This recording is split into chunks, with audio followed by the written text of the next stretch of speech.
Hi friends, welcome back to Biology Pantulu AI YouTube channel. This is Sudhakar, your Biology Pantulu. ఈ రోజు మనం చాలా important psychology బిట్స్ను discuss చేయబోతున్నాం.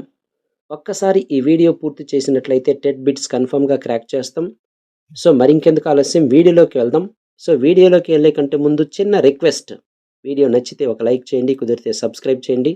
So వీడియోని చివరి వరకు చూడండి. చాలా ఇంపార్టెంట్ బిట్స్ను డిస్కస్ చేయబోతున్నాం. So now let us start. First bit, ఒక విద్యార్థి పూర్వం నేర్చుకున్నటువంటి నైపుణ్యాలలో మరియు ప్రస్తుతం నేర్చుకుంటున్నటువంటి నైపుణ్యాలలో ఒకే రకమైన అంశాలు ఉండడం అనేది దీనికి దారితీస్తుంది. So the correct answer is option 2, అనుకూల బదలాయింపు. సో గతంలో నేర్చుకున్నది ప్రస్తుతం నేర్చుకోవడానికి ఉపయోగపడేది మనం ఏ బదలాయింపు అని అంటామంటే అనుకూల బదలాయింపు. So next we can go for second bit. So గతంలో సైకిల్ నడపడం వచ్చిన వ్యక్తి స్కూటర్ నేర్చుకొని తొలి దశలో రోడ్డుకు చివరి పక్క నుండి వెళ్ళుటకు ప్రాధాన్యం ఇచ్చిన అతని చర్యలలోని అభ్యసన బదలాయింపు ఏది? So the correct answer is option 3, ప్రతికూల బదలాయింపు. So the correct answer is option 3, ప్రతికూల బదలాయింపు. థర్డ్ బిట్, ఒక ఉపాధ్యాయుడిగా క్రింది ఏ పద్ధతిలో అభ్యసనము బదిలీకి ఎక్కువ అవకాశం ఉన్నదని భావిస్తావు? So the correct answer is option 4. So విద్యార్థుల చేత సూత్రాలు, నియమాలు అభ్యసింప చేయడం అనేది అభ్యసన బదిలీకి ఎక్కువ అవకాశం ఉందని భావిస్తాం. Next we can go for fourth bit. Cricket ఆడటంలో విఫలమవుతున్నటువంటి మిత్రుడిని గమనించిన ఒక వ్యక్తి అతనికి తగినటువంటి మెలకువలను సూచించి క్రికెట్లో రాణించేటట్లుగా సహాయం చేశాడు. అయితే ఇక్కడ జరిగినటువంటి అభ్యసన బదలాయింపు ఏది? సో మీకు ఎవరికైనా ఈ బిట్ యొక్క ఆన్సర్ తెలిసినట్లయితే కామెంట్ చేయండి. The correct answer is option 1, శూన్య బదలాయింపు. సో ఇక్కడ అభ్యసన బదలాయింపు అనేది జరగలేదు. So next we can go for fifth bit. ఒక 8వ తరగతి విద్యార్థిని తన తోటి విద్యార్థినికి ఆంగ్లం అభ్యసించడంలో సహాయపడినది. సో ఇక్కడ జరిగినటువంటి అభ్యసన బదలాయింపు ఏది? సో 8వ తరగతి విద్యార్థిని తన తోటి విద్యార్థినికి కూడా ఆంగ్లం అభ్యసించేటట్లు సహాయం చేసింది. అయితే ఇక్కడ జరిగినటువంటి అభ్యసన ఏది? కరెక్ట్ ఆన్సర్ ఈజ్ ఆప్షన్ 3, బదలాయింపు జరగలేదు. సో ఇక్కడ ఎలాంటి అభ్యసన బదలాయింపు జరగలేదు, ఓన్లీ సహాయం మాత్రమే చేసింది. Next we can go for 6th bit. ఈ క్రింది వానిలో ఒకటి గరిష్ట అభ్యసన బదలాయింపుకు ప్రోత్సహించదు. Once again I will repeat. So ఈ క్రింది వానిలో ఒకటి గరిష్ట అభ్యసన బదలాయింపును ప్రోత్సహించదు. So the correct answer is option 1, బట్టి పట్టడం ద్వారా అభ్యసించడంలో ఎలాంటి అభ్యసన బదలాయింపు జరగదు. Next we can go for 7th bit. ఒక తల్లి తన కొడుకుకి బొటనవేలు చీకే అలవాటును మాన్పించడానికి బొటనవేలుకు చేదు పదార్థాలను పూయడాన్ని ఒక ఉపాధ్యాయుడిగా ఏ బదలాయింపును సమర్థిస్తావు? So the correct answer is option 2, ప్రతికూల పునర్బలనం. సో ఇక్కడ ఆ పిల్లోడికి ఆ యొక్క చెడు అలవాటును మాన్పించడం కోసం చెడు పదార్థాలను పూయడం అనేది ఇది ప్రతికూల పునర్బలనానికి ఉదాహరణ. Next we can go for 8th bit. రసాయన శాస్త్రంలోని అంశాల నిర్మాణం, ఎలక్ట్రాన్ల యొక్క అమరిక, ఆధునిక భౌతిక శాస్త్రం అభ్యసించేందుకు జంతు వృక్ష శాస్త్రాలు అనగా బాటనీ మరియు జువాలజీకి చెందినటువంటి కొన్ని అంశాలకు సారూప్యత ఉండడం వలన అభ్యసన బదలాయింపు జరుగుతుంది అని తెలిపే బదలాయింపు సిద్ధాంతం ఏది? So the correct answer is option 1, సమరూప అంశాల సిద్ధాంతం. అనగా ఇక్కడ ఒక శాస్త్రానికి మరొక శాస్త్రానికి, సో రసాయన శాస్త్రం ఉంది, భౌతిక శాస్త్రం ఉంది, అదేవిధంగా జంతు శాస్త్రం ఉంది, వృక్ష శాస్త్రం ఉంది. అన్ని అంశాల మధ్య సంవాట్ సారూప్యత ఉంది అంటే అది ఏ రకమైన సిద్ధాంతం అనగా సమరూప అంశాల సిద్ధాంతం. We can go for 9th bit. Newton గమన సిద్ధాంతంలో 3వ నియమం అనగా చర్య ప్రతిచర్య, యాక్షన్ రియాక్షన్ని అన్వయింప చేసుకోవడం వలన అమిత వేగంతో బ్యాట్స్మెన్ కొట్టినటువంటి బంతిని ఒడిసి పట్టుకొని ఆ బంతి యొక్క గమన వేగాన్ని తగ్గించేందుకు ఆ బంతిని పట్టినటువంటి ఫీల్డర్ తన చేతులను వెనుక లాగడం ద్వారా నొప్పి తగ్గించుకోవడాన్ని సమర్థించే అభ్యసన బదలాయింపు ఏది? So the correct answer is సాధారణీకరణ సిద్ధాంతం. We can go for 10th bit. గణితంలో థియరిటికల్ జామెట్రీలోని అనేక సిద్ధాంతాలను కలిపి అవసరమైన చోట అన్వయించి రైడర్ను పరిష్కరించేందుకు ఉపయోగించడం అనే అంశాన్ని సమర్థించేది ఏది? So the correct answer is option 4 సమగ్రాకృతి సిద్ధాంతం. సో సమగ్రాకృతి సిద్ధాంతం అనగా మొత్తం అంటే అందులో ఉన్నటువంటి అంశాలన్నిటి మధ్య ఒక సంబంధాన్ని ఏర్పరిచి అక్కడ సమస్యకు పరిష్కారం కనుగొన్నాడు. అంటే మొత్తాన్ని ఉపయోగించడం అనేది సమగ్రాకృతి సిద్ధాంతానికి ఉదాహరణ. సో ఇక్కడ కరెక్ట్ ఆన్సర్ ఆప్షన్ 4 సమగ్రాకృతి సిద్ధాంతం. So next we can go for 11th bit. ధారణ అంటే so the correct answer is option 3. మనము నేర్చుకున్నది ఎంత శాతం మన మనసులో నిలిచి ఉంటుందో తెలియచేసేదే ధారణ. సో ధారణ అనగా నిల్వ అని కూడా అంటాం, స్టోరేజ్ అని కూడా అంటాం. Next we can go for 12th bit. స్మృతికి సంబంధించి క్రింది వానిలో సరి అయినది. So the correct answer is option 1. పునఃస్మరణ కంటే గుర్తింపు చాలా తేలిక. సో స్మరించడం కంటే కూడా గుర్తించడం అనేది చాలా తేలిక. So option 1 is correct. Next 13th bit. Ebbinghaus స్మృతిపై చేసినటువంటి ప్రయోగాలన్నీ ఎవరి మీద నిర్వహించాడు?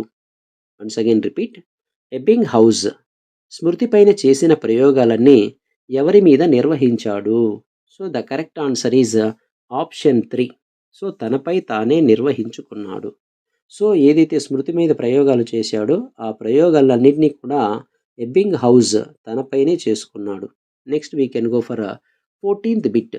మనం నేర్చుకున్నటువంటి విషయాలు ఉపయోగించనందువల్ల మర్చిపోయినట్లయితే దాన్ని ఏమంటారు? So the correct answer is option 2.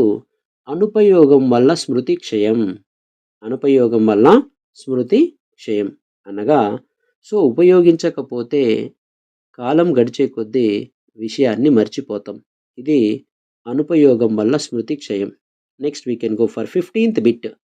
ఒకసారి చూసిన లేదా విన్నా లేదా తాకిన విషయాన్ని వెంటనే తిరిగి అదే విషయాన్ని తప్పులు లేకుండా చెప్పడాన్ని ఏమంటారు? ఒకసారి చూశాము, విన్నాము, తాకాము అలాంటి విషయాన్ని తప్పులు లేకుండా చెబితే ఏమంటాము? ద కరెక్ట్ ఆన్సర్ ఈజ్ స్మృతి విస్మృతి. Option 4 is correct. Next we can go for 16th bit. పరీక్షలలో వచ్చే బహుళైచ్ఛిక ప్రశ్నలు అంటే ఎంసీక్యూస్, తప్పు ఒప్పులు, ట్రూ ఆర్ ఫాల్స్, జతపరచడం, మ్యాచింగ్ మొదలైనవి ధారణకు సంబంధించి దీనిని తెలియచేస్తాయి. So the correct answer is గుర్తింపు అనగా సో మనం రాసేటటువంటి డిఎస్సిలో కానీ టెట్లో కానీ వాళ్ళు ఇచ్చేటటువంటి క్వశ్చన్స్ అన్నీ కూడా ఆ క్వశ్చన్స్కి ఆన్సర్ అన్నీ కూడా బహుళైచ్ఛికం ఉంటాయి. అందులో మనం ఇచ్చిన 4 ఆప్షన్లో మనం ఏం చేస్తాం? గుర్తింపు అనేటటువంటి దాన్ని ఉపయోగించి మనం ఆన్సర్ ఐడెంటిఫై చేస్తాం. Next 17th bit. హంటర్స్ విలంబిత ప్రతిచర్య పరికరం దేనికి సంబంధించినది? Once again I will repeat. Hunter's విలంబిత ప్రతిచర్య పరికరం దేనికి సంబంధించినది? The correct answer is option 3. అశాబ్దిక పునఃస్మరణలో ధారణను కొలవడానికి మనం హంటర్స్ విలంబిత ప్రతిచర్య పరికరాన్ని ఉపయోగిస్తాం. Next 18th bit.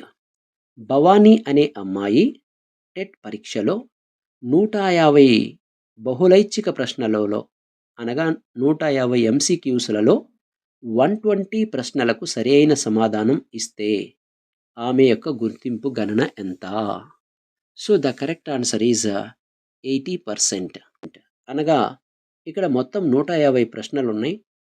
అదేవిధంగా 5 భాగాలుగా చేసినట్లయితే సో 4వ వంతు అనగా 80% అతని యొక్క గుర్తింపు గణన. Next we can go for 19th bit. కొత్తగా నేర్చుకున్నటువంటి విషయాలు అంతకుముందు నేర్చుకున్న విషయాలను పునఃస్మరణ చేయడంలో అవరోధం కలిగిస్తే కొత్తగా నేర్చుకున్న విషయాలు అంతకుముందు నేర్చుకున్నటువంటి విషయాలను పునఃస్మరణ చేయడంలో అవరోధం కలిగించాయి. అంటే కొత్త విషయాలు అవరోధం కలిగిస్తే కోతి. సో సింపుల్గా రిమైండ్ చేయండి. కోతి. కోతి మీన్స్ కో ఫర్ కొత్త, తి ఫర్ తిరోగమనం. సో కొత్తది అవరోధం కలిగిస్తే తిరోగమనం, పాతది అవరోధం కలిగిస్తే పురోగమనం. అలా ఈజీగా గుర్తుపెట్టుకోవచ్చు. Next we can go for 20 bit. Spoken English course నేర్చుకున్న విద్యార్థి దానిని వాడుకలో ఉపయోగించకపోవడం వలన కొంతకాలానికి భాషా సామర్థ్యం కోల్పోవడం. కొంతకాలానికి భాషా సామర్థ్యాన్ని కోల్పోయింది. So the correct answer is option 3, అనుపయోగం వల్ల స్మృతి క్షయం. We can go for 21 bit. 1వ తరగతి విద్యార్థి సంస్కృత శ్లోకాలను వల్లించడం దేనికి ఉదాహరణ? ద కరెక్ట్ ఆన్సర్ ఈజ్ బట్టి స్మృతి. సో ఎల్కేజీలో కానీ యూకేజీలో కానీ పిల్లలకు ఏవైనా శ్లోకాలు చెప్పినట్లయితే వాళ్ళు చదవడం రాకపోయినా ఆ యొక్క శ్లోకాలను ఒక వరుస క్రమంలో చెబుతారు. అంటే అక్కడ ఉపయోగించినది ఏంటి అంటే బట్టి మెథడ్, బై హ్యాట్ మెథడ్ను ఫాలో అవుతున్నారు. నెక్స్ట్ 22వ బిట్. ఈ క్రింది వానిలో టాచిస్టోస్కోప్ను ఎందుకు ఉపయోగిస్తారు? ఇంపార్టెంట్. ఈ క్రింది వానిలో టాచిస్టోస్కోప్ను ఎందుకోసం ఉపయోగిస్తారు? So the correct answer is option 3, స్మృతి విస్మృతిని కొలవడానికి టాచిస్టోస్కోప్ను ఉపయోగిస్తారు. Next we can go for 23rd bit. ఈ క్రింది వానిలో విస్తృతమైన అభ్యాసమునకు అనగా ఎలాబొరేటెడ్ రిహార్సల్స్కు అవసరమైన స్మృతి పద్ధతి ఏది? సో ఎలాబొరేటెడ్గా అభ్యాసనం చేయాలి అంటే అవసరమైనటువంటి స్మృతి పద్ధతి ఏది? So the correct answer is option 2, దీర్ఘకాల స్మృతి. దీర్ఘకాల స్మృతి. Next we can go for 24th bit. నవీన్కి హిందీ అర్థం కాకున్నా హిందీలోని ప్రశ్నలకు జవాబులను ఖచ్చితంగా రాయగలిగితే నవీన్కు ఉపయోగపడే స్మృతి ఏ రకమైనది? సో కరెక్ట్ ఆన్సర్ని కామెంట్ చేయండి. Next we can go for 25th bit. 200 పదాలు గల ఒక పారాగ్రాఫ్ను పవన్ 18 ప్రయత్నాల్లో నేర్చుకున్నాడు. 200 పదాలు ఉన్నటువంటి ఒక పారాగ్రాఫ్ని పవన్ ఏం చేశాడు? 18 ప్రయత్నాలు చేసి నేర్చేసుకున్నాడు. 2 వారాల తర్వాత అతనిని అదే పారాగ్రాఫ్ను మరలా నేర్చుకోమన్నప్పుడు అతడు 9 ప్రయత్నాలు మాత్రమే తీసుకున్నాడు. అయితే అతని యొక్క పొదుపు గణన ఎంత? సో మొదట్లో 18 ప్రయత్నాలు చేశాడు. సో ఇక్కడ దీనికి ఒక సూత్రం ఉంది. అసలు ప్రయత్నాలు పునరభ్యసన ప్రయత్నాలు బై అసలు ప్రయత్నాలు ఇంటూ 100. సో ఇతను ఇక్కడ ఎన్ని ప్రయత్నాలు చేశాడు? అసలు 18. పునరభ్యసన ప్రయత్నాలు ఎంత? 9 బై అసలు ప్రయత్నాలు 18 ఇంటూ 100 చేస్తే మనకు ఆన్సర్ 50% వస్తుంది. అనగా the correct answer is option 2.